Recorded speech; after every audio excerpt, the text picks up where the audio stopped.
इफिसियों अध्याय 1। पौलुस की ओर से जो परमेश्वर की इच्छा से यीशु मसीह का प्रेरित है, उन पवित्र और मसीह यीशु में विश्वासी लोगों के नाम जो इफिसुस में है, हमारे पिता परमेश्वर और प्रभु यीशु मसीह की ओर से तुम्हें अनुग्रह और शांति मिलती रहे।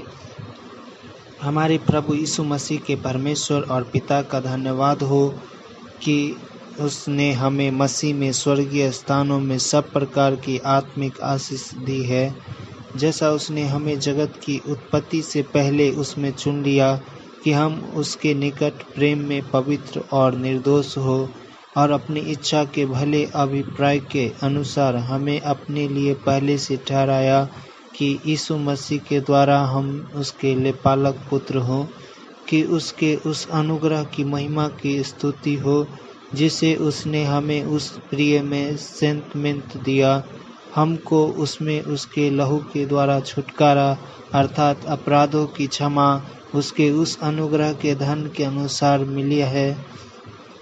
जिसे उसने सारे ज्ञान और समझ सहित हम पर बहुतायत से किया, क्योंकि उसने अपनी इच्छा का भेद उस भले अभिप्राय के अनुसार हमें बताया, जिसे उसने अपने आप में ठान लिया था कि समयों के पूरे होने का ऐसा प्रबंध हो कि जो कुछ स्वर्ग में है और जो कुछ पृथ्वी पर है, सब कुछ वह मसीह में एकत्र करे। उसी में जिसमें हम भी उसी की मनसा से, जो अपनी इच्छा के मत के अनुसार सब कुछ करता है,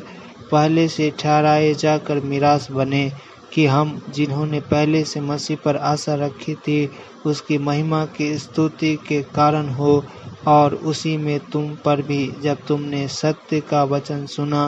जो तुम्हारे उद्धार का सुसमाचार है, और जिस पर तुमने विश्वास किया, प्रतिज्ञा किए हुए पवित्र आत्मा की छाप लगी।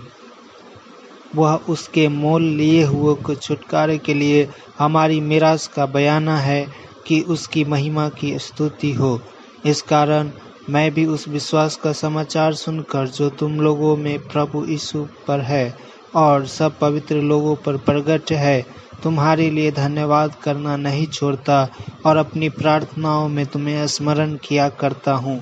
कि हमारे प्रभु यीशु मसीह का परमेश्वर जो महिमा का पिता है, तुम्हें अपनी पहचान में ज्ञान और प्रकाश की आत्मा दे, और तुम्हारे मन की आंखें ज्योतिर्मय हो कि तुम जान लो कि उसकी बुलाहट की आशा क्या है, और पवित्र लोगों में उसकी मिरास का महिमा का धन कैसा है, और उसकी सामर्थ्य हम में जो विश्वास करते हैं कितनी महान है, उसकी शक्ति के प्रभाव के उस कार्य के अनुसार जो उसने मसीह में किया, कि उसको मरे हुए में से जिलाकर स्वर्गीय स्थानों में अपनी दाहिनी ओर सब प्रकार की प्रधानता और अधिकार और सामर्थ्य और प्रभुता के और हर एक नाम के ऊपर, जो न केवल इस लोक में पर आने वाले लोक में भी लिया जाएगा, बैठाया, और सब कुछ उसके पांव तले कर दिया, और उसे सब वस्तुओं पर शिरोमणि ठहरा कर कलीसिया को दे दिया। यह उसकी देह है और उसकी परिपूर्णता है, जो सब में सब कुछ पूर्ण करता है।